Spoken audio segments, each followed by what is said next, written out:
Magandang araw sa inyong lahat. Ako to si Sir Dave. Paano ba?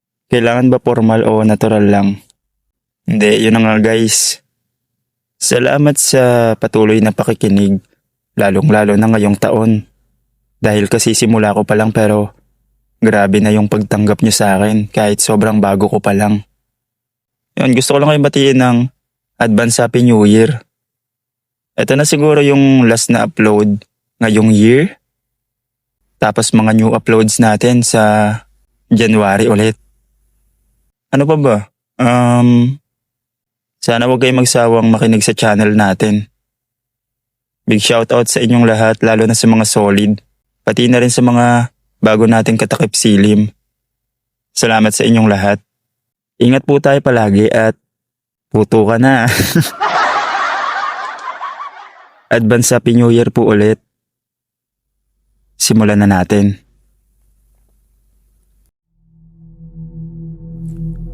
Magandang araw Sir Dave. Ako nga po pala si Joel. Gusto ko lang magkwento. Hanggang ngayon, tuwing may maririnig akong paputok tuwing Disyembre, bumabalik lahat ng nangyari noong nakaraang New Year. Yung gabing akala ko simpleng salubong lang, pero naging isa sa mga pinaka nakakatakot na alaala ng buhay ko. December 31 yun, bandang 6:30 ng gabi. Maaga pa, pero ramdam mo na yung hangin, yung ingay, sunod-sunod na paputok ng kwitis, sinturon ni Judas at plapla. Sa amin sa barangay, parang normal na lang. Sanay na kami, taon-taon ganon. Lumabas ako ng bahay para bumili ng yelo at soft drink sa maliit na tindahan sa kanto. Habang naglalakad ako, napansin ko yung isang lumang tindahan ng paputok sa dulo ng kalye. Matagal na yun doon. Pero bihira lang may bumibili kasi may mas bago at mas malaking bilihan sa highway. Ngayon lang ulit siya bukas. Walang signage, maliban sa isang dilaw na bumbilya. Sa labas, may isang kahon ng paputok. Walang label. Parang minadali lang. May lalaking nakaupo sa loob. Payat. Hindi ko makita ng maayos ang mukha niya. Pero ramdam ko yung tingin niya kahit hindi siya gumalaw. Hindi ko alam kung bakit pero tumigil ako sa paglalakad. Parang may bumubulong sa isip ko na tumingin pa ulit. At nung ginawa ko yun, nakangiti na siya. Bibili ka? Mahina niyang tanong. Umiling ako at nagpatuloy sa paglalakad. Pero habang papalayo ako, may narinig akong isang putok. Isa lang, galing sa loob ng tindahan. Pagdating ko sa tindahan sa kanto, tinanong ko yung tindera kung matagal na bang bukas ulit yung tindahan ng paputok sa dulo. Anong tindahan? Sabi ko, yung luma po sa dulo. Ha? Nasunog yun, 3 taon na ang nakalipas, tapos may namatay. Hindi ko na masyadong pinansin. Pagdating ng 11:30 ng gabi, halos hindi na marinig ang boses ng tao sa labas ng bahay. Puro paputok na lang.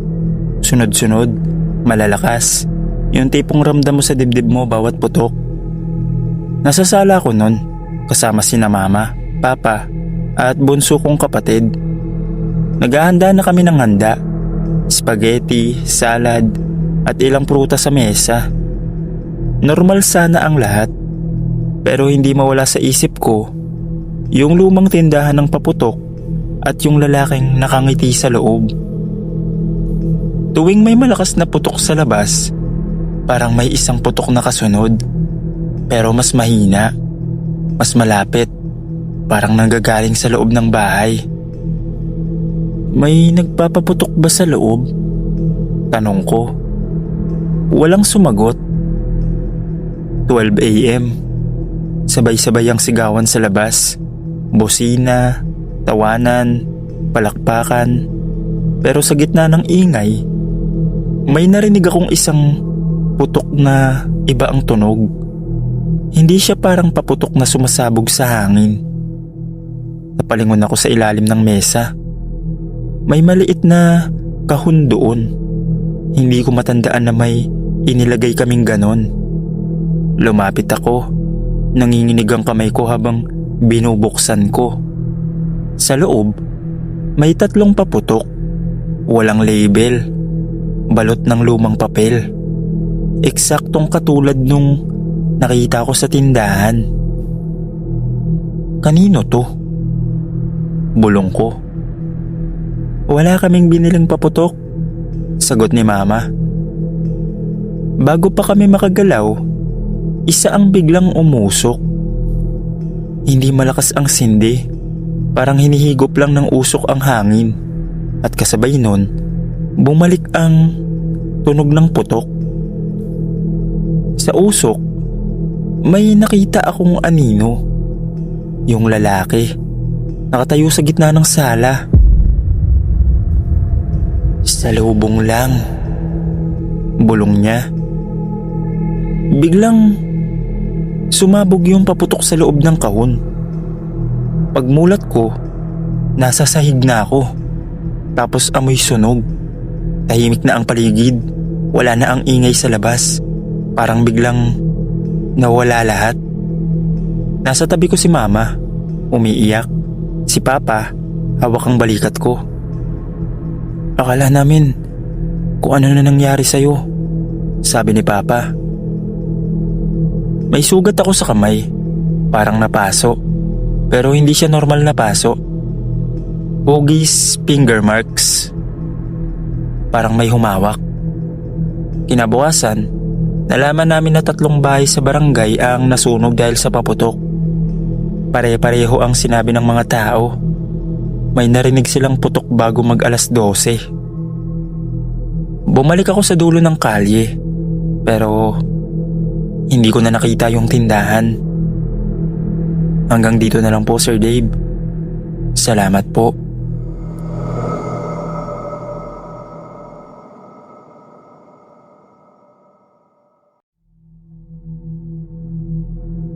Ako nga po pala si Renan at bata pa lang ako noon. Pero hanggang ngayon, malinaw pa rin sa isip ko ang nangyari tuwing may kwitis na lumilipad sa langit tuwing bagong taon. Pilyo akong bata, yung tipong bawal pero ginagawa pa rin. Disyembre 31 yun, bandang 8:00 ng gabi. Maaga pa para sa malalakas na paputok. Pero ako, may hawak ng isang bugkos ng kwitis na tinago ko pa mula sa mga pinsan ko. Pinagbilinan ako ni Mama na huwag lalabas ng bahay. Pero syempre, hindi ako nakinig. Lumabas ako sa tapat ng bahay namin. Tahimik pa ang paligid. May ilan-ilan pa lang na nagpapaputok. Yung langit, medyo madilim na. Pero may kaunting liwanag galing sa mga poste. Sinindihan ko ang unang kwitis. Sumirit siya pataas. Nag-iwan ng mahabang guhit ng liwanag sa langit. Hanggang sa may isang kwitis na iba ang nangyari. Pumutok sa ere. At pagkawala ng liwanag, may narinig akong tunog. Hindi putok, kundi parang may tinamaan. Napatingala ako. May gumalaw sa himpapawid. Akala ko ulap lang o usok. Pero mali.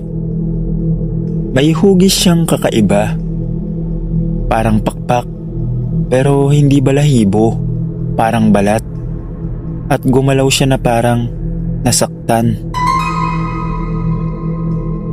Biglang may tumilamsik pababa. Hindi malinaw kung dugo o itim na likido. Tumama sa lupa, malapit sa akin. Napaatras ako. Wala nang ibang nagpapaputok ng sandaling yon.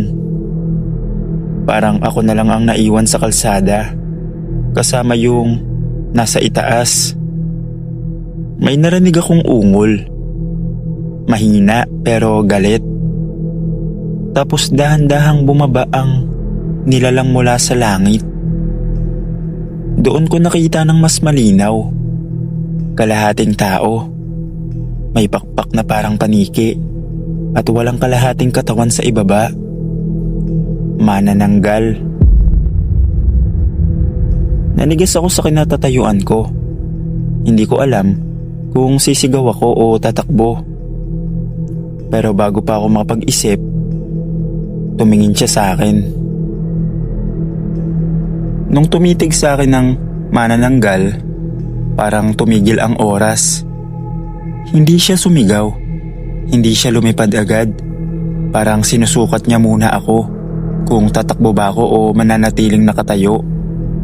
At nang umatras ako ng isang hakbang, sumigaw siya. Hindi siya tunog tao. Narinig ko ang tunog na yon na parang humihiwa sa loob ng ulo ko. Doon na ako tumakbo. Bit-bit ko pa yung ilang natitirang kwitis sa kamay ko habang tumatakbo pa uwi. Sa bawat takbang ko, may naririnig akong malakas na pagaspas ng pakpak sa itaas ko. Hindi siya lumilipad ng mataas. Sinusundan niya lang ako. Mababa, parang nilalaro ang takot ko. Lumingon ako sandali, pero maling desisyon. Nasa likod ko siya, mas mababa na, mas malinaw na ang muka. Pula ang mga mata niya, nakabuka ang bibig, at may tumutulong maitim na likido mula sa sugat sa tagiliran niya. Bigla siyang bumilis. Naramdaman kong may humawak sa likod ng damit ko. Nadapa ako. Akala ko doon na matatapos ang lahat. Biglang may narinig akong sigaw galing sa bahay namin. Binuksan ni Papa ang pinto. Tumama sa mukha ko ang liwanag mula sa loob ng bahay. Sa sandaling yon, biglang umatras ang nilalang. Sumigaw siya ulit, mas galit. Tapos bigla siyang pumailan lang paakyat, palayo sa ilaw, palayo sa bahay. Nakahiga ako sa sahig, umiiyak, nanginginig. Niyakap ako ni Papa habang tinatanong kung anong nangyari. Hindi ko masagot. Hindi ko masabi na may nilalang na kalahating tao na umabol sa akin. Kinabukasan, may nakita kaming itim na patak sa bubong at sa kalsada. Parang natuyong langis. Walang makapagsabi kung saan galing. Matapos ang insidenteng yon, hindi na ako muling nagpaputok ng kwitis tuwing bagong taon.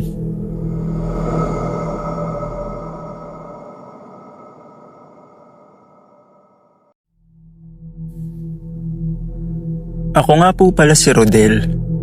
30 anyos ako nun at hindi ako yung tipong naniniwala agad sa mga kwento tungkol sa punso o duwende. Para sa akin, kwento lang yun ng matatanda para takutin ng mga bata. Hanggang sa nangyari ang isang gabing hindi ko na kailanman malilimutan. December 31 yun, bandang 9 p.m. Nasa probinsya ako, bakasyon, at medyo may tama na sa alak dahil sa inuman namin ng mga pinsan ko. Maingay ang paligid, paputok, tawanan, sigawan. Normal na bisperas ng bagong taon. Sa gitna ng bukid, may isang punso. Matagal na yun nandun. Maliit lang, pero halatang iniiwasan ng mga tao. Sabi ng matatanda, may nakatira raw doon. Kaya bawal tapakan, bawal sirain, lalo nang bawal bastusin. Pero dahil lasing ako at mayabang ako, natawa lang ako. Duwende, sa panahon ngayon, sabi ko. May hawak akong isang paputok, hindi ganun kalakas, pero sapat para mag-ingay. Sa gitna ng pantsawan, bigla kong naisip, doon ko paputukin. May nagsabi sa likod ko, "Huwag dyan, Rodel." Pero hindi ko pinansin. Sinindihan ko ang paputok at inihagis ko diretso sa punso. Sumabog siya. Hindi malakas pero pagkatapos ng putok, biglang tumahimik ang paligid. Parang may humigop ng ingay. Kahit ang mga kuliglig, nawala. May naramdaman akong parang malamig na hangin na dumampi sa balat ko. "Uy, tara na," sabi ng isa kong pinsan. Halatang hindi na komportable. Umuwi ako ng may kakaibang bigat sa pakiramdam. Parang may nakatingin lang kahit wala naman. Nang gabing yun, nakatulog ako agad at doon nagsimula ang panaginip. Nasa bukid daw ako, tahimik, madilim. Nakita ko ang punso, mas malaki, mas mataas. Biglang may maliit na lalaki na lumabas. Kulubot ang muka, pula ang mga mata. Duwende. Hawak niya ang kamay ko, mahigpit. "Hindi ka marunong rumispeto," sabi niya. May naramdaman akong matinding sakit sa kamay ko sa panaginip. Parang pinipilipit ang mga buto. Sumigaw ako, nagmamakaawa, pero ngumiti siya. Nagising ako ng pawis na pawis at doon ko nakita namamaga ang kanang kamay ko. Hindi normal na pamamaga. Makintab ang balat ko, mainit. Hindi ko maigalaw ang mga daliri ko. Parang may umihigpit sa loob. Nagsigawan ng mga tao sa bahay. Dinala ako sa albularyo sa kabilang barangay. Pagkakita pa lang niya sa kamay ko, napailing na siya. "May tinapakan ka bang punso?" tanong niya. Hindi ako nakasagot. Inilabas niya ang dahon, kandila at nagdasal. Sa gitna ng pag-uorasyon, bigla niyang sinabing, "Humingi ka ng tawad." Kinabukasan, dinala nila ako sa punso. May dala kaming handog, bigas, sigarilyo at candy. Nanginginig ang tuhod ko habang nakaluhod. "Pasensya na, hindi na mauulit," sabi ko. Pag-uwi namin, unti-unting humupa ang pamamaga, pero hindi na bumalik sa dati ang kamay ko. Hanggang ngayon, may kirot pa rin tuwing malamig ang panahon, parang paalala. Simula noon, hindi na ako nagbiro tungkol sa mga punso.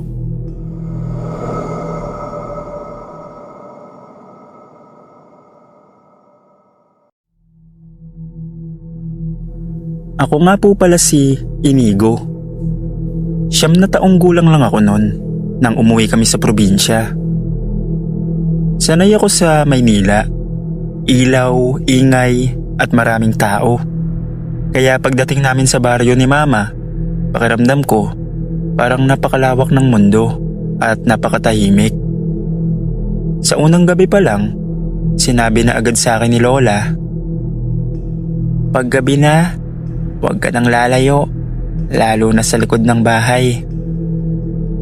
Hindi ko na tinanong kung bakit. Kinabukasan ng hapon, naglaro ako sa bakuran. Doon ko siya unang nakita. Isang batang lalaki. Halos kasing edad ko lang. Payat, maputi, at lagi nakangiti. Nakaupo siya sa may puno ng mangga. Pinapanood ako. "Taga saan ka?" tanong ko. "Dito lang," sagot niya. Hindi ko na inusisa pa. Masaya ako na may kalaro ako sa probinsya. Sinabi ko sa kanya na magpaputo kami mamayang gabi. Bigla siyang natawa. "Uy, sama ako. Doon tayo sa likod, mas madilim," sabi niya. Pagsapit ng gabi, lumabas kami sa likod ng bahay. Tahimik doon, malayo sa ilaw. Sa bawat sindi ko ng kuitis, tumatawa siya. Pero hindi siya humahawak ng paputok. Tingin lang siya ng tingin. Tapos napansin ko, hindi siya naliliwanagan ng paputok. Kahit sumabog sa harap niya, parang hindi tumatama sa mukha niya ang liwanag. Bakit ayaw mong ikaw ang magpaputok? Tanong ko. Ngumiti lang siya. Hindi pwede. Bandang 10:00, sinabihan ako ni mama na pumasok na. Lumingon ako para magpaalam. Pero wala na siya. Akala ko, umuwi lang siya. Kinabukasan, kwento ko kay mama at papa ang bago kong kaibigan. Natahimik sila, nagkatinginan. Anong pangalan? Tanong ni papa. Hindi ko maalala. Taga rito raw, sabi ko. Umiling si mama. Anak, wala nang ibang batang nakatira sa likod ng bahay. Hindi ako naniwala. Kinagabihan ng December 31, hinanap ko uli siya. Nandun siya sa parehong puno. Bakit sabi nila wala ka raw? Tanong ko. Tumingin siya sa akin. Nakangiti pa rin. Hindi nila ako nakikita. Sagot niya. 12:00 na ng hating gabi. Sabay-sabay ang putok ng paputok sa buong baryo. Sa gitna ng liwanag at ingay, bigla siyang tumabi sa akin. Last na to, sabi niya. Sinindihan ko ang huling kwitis. Tumingala ako para tignan ang pagsabog. At nang tignan ko muli siya, wala na siya sa tabi ko. Nasa likod ko na siya. At doon ko napansin, walang paa ang anino niya. Tapos biglang namatay ang lahat ng ilaw sa likod ng bahay. Tapos nawala ang ingay. Narinig ko siyang bumulong sa tenga ko.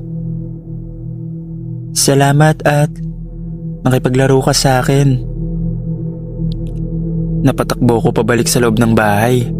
Umiiyak. Kinabukasan, dinala ko ni Lola sa likod ng bahay. May munting nicho doon. Luma. May laruan sa ibabaw. Diyan namatay ang batang yon. Matagal na, sabi ni Lola.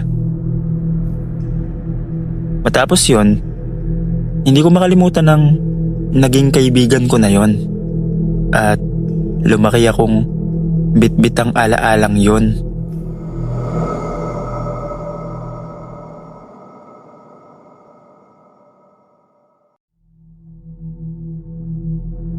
Tahimik ang huling gabi ng taon sa bahay ni na Marco. Kakaiba, walang handaan, walang bisita, at walang ingay ng tawanan. Nagpasya silang wag lumabas. Sabi ng nanay niya, mas ligtas daw ang bagong taon kung sa loob ng bahay sasalubungin. Isang simpleng salo-salo lang, kandila sa mesa, at radyo sa sulok na naghihintay ng countdown. Habang papalapit ang 12:00, unti-unting lumalakas ang putukan sa labas. Mga paputok, torotot, sigawan. Ngunit sa loob ng bahay, parang may sariling oras. Ang ilaw sa kusina ay biglang kumurap, tapos bumalik. Sabi ng tatay niya, luma na siguro ang kable. Ngunit napansin ni Marco ang kakaiba. Ang oras sa dingding ay tumigil sa 11:59. Isang malakas na putok ang yumanig sa labas. Kasunod nun, may isa pang tunog. Hindi pa putok. Parang may mabigat na bagay na nahulog sa itaas ng kisame. Napatingin silang lahat sa kisame ng sala. May narinig silang marahang kaluskos. Tila may gumagapang. Dahan-dahang bumuka ang bibig ng nanay ni Marco. Gusto sanang magsalita pero walang lumabas na tunog. Muling kumurap ang ilaw. Ngayon ay tuluyang namatay. Tanging liwanag lang ng kandila ang naiwan. nagbubuga ng aninong sumasayaw sa mga pader. Daga lang yan, pilit na sabi ng tatay, pero nanginginig ang boses. Biglang may tumulo. Patak, patak sa sahig. Hindi tubig. Kakaiba ang amoy. Amoy kalawang. Nang itaas ni Marco ang kandila, nakita niya ang manipis na guhit na pula na bumababa mula sa pagitan ng kisame at pader. Bago pa sila makasigaw, may malakas na putok sa loob ng bahay. Bumagsak ang isang piraso ng kisame, kasabay ang isang bagay na hindi dapat naroon. Isang lumang paputok, basa sa dugo, nakatali sa lubid na tila matagal nang nakabitin sa kisame.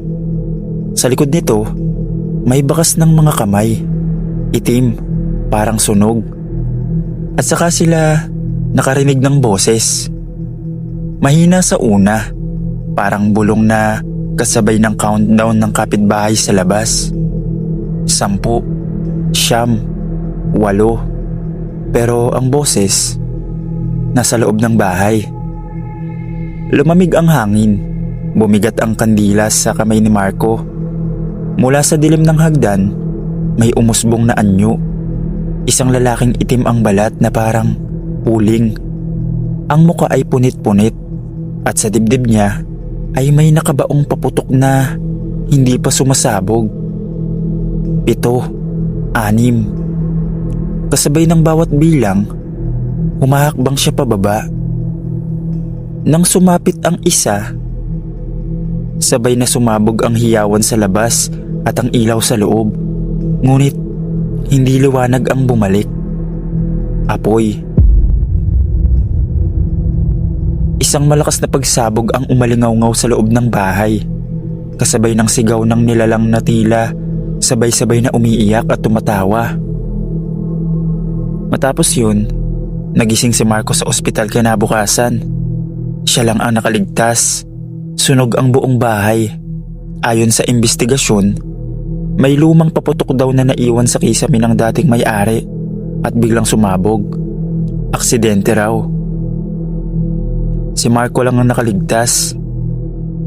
At tuwing sasapit ang bagong taon, ayon sa mga nakatira sa lugar, may naririnig ng mahinang countdown mula sa isang bakanting lote.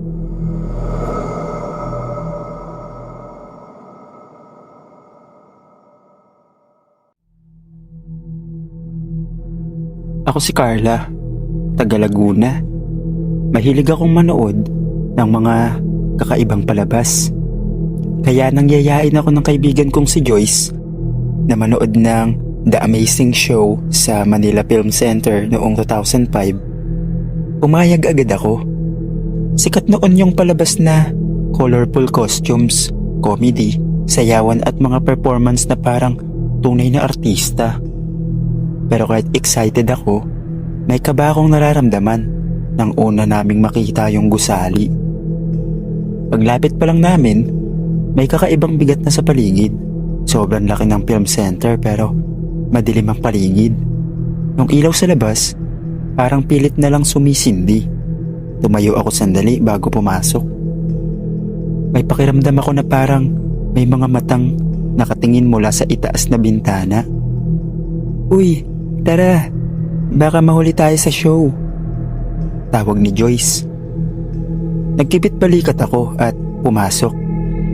Sa loob, maliwanag naman, puno ng tao at maririnig mo ang tawanan at hiyawan.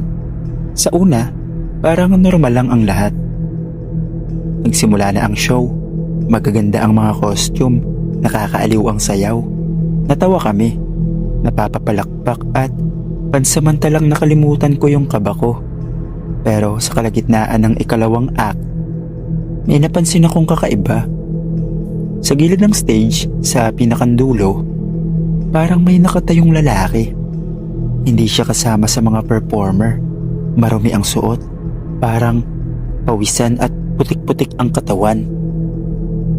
Naka-hard hat siya. Nakatingin lang siya sa mga nanonood. Napatingin ako sa paligid. Walang ibang nakapansin. Nakangiti pa rin siya sa mga tao. Tawa ng tawa. Si Joyce, aliw na aliw. Ako lang ang nakakita. Habang tumatagal ang show, mas dumadami yung nakikita kong kakaibang anino. Sa likod ng mga performer, may dumaan na mga lalaking pawisan. May mga sugat at yung iba parang basang-basa sa semento. Pero ang pinakang matindi, biglang namatay ang ilaw sa loob. Sandali lang, pero sapat para marinig ko ang mga ungol. Tulungan niyo kami, hindi kami nakalabas. Pagbalik ng ilaw, normal ulit. Nagpalakpakan ang lahat. Akala nila part ng palabas, pero ako halos hindi makahinga sa kaba. Pagkatapos ng show, nagyaya si Joyce na magpa-picture sa labas. Nag-post kami, pero habang kinukunan niya ako, bigla siyang napatigil. Carla, huwag ka kikilos. Bakit? Dahan-dahan niyang ibinaba ang kamera. Sa likod mo, may nakatayo. Napalingon ako. Wala namang tao. Pero pagtingin ko sa kuha niya, nandun. Isang lalaking putik-putik ang katawan. Nakatayo mismo sa likod ko. Nakayuko ang ulo. Pero kita mong parang puno ng simento ang muka. Habang nasa taxi kami pa uwi, hindi ako mapakali. Parang may mabigat sa likod ko. Parang may kasama kami sa upuan. Pagbaba ko sa bahay, nagmamadali akong naligo at nagdasal. Pero pagtingin ko sa salamin, may bakas ng putik sa balikat ko. Para bang may kamay na humawak. Kinabukasan, nilagnat ako. Sa panaginip ko, paulit-ulit kong naririnig ang mga boses. Hindi kami nakalabas.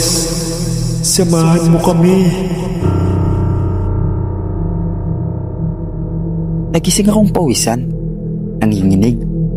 Mula noon, hindi na ako muling bumalik sa Manila Film Center. Pero hanggang ngayon, tuwing dumadaan ako sa Rojas Boulevard, hindi ko maiwasang tignan yung gusali. Hanggang dito na lang po, Sir Dave. Maraming salamat po.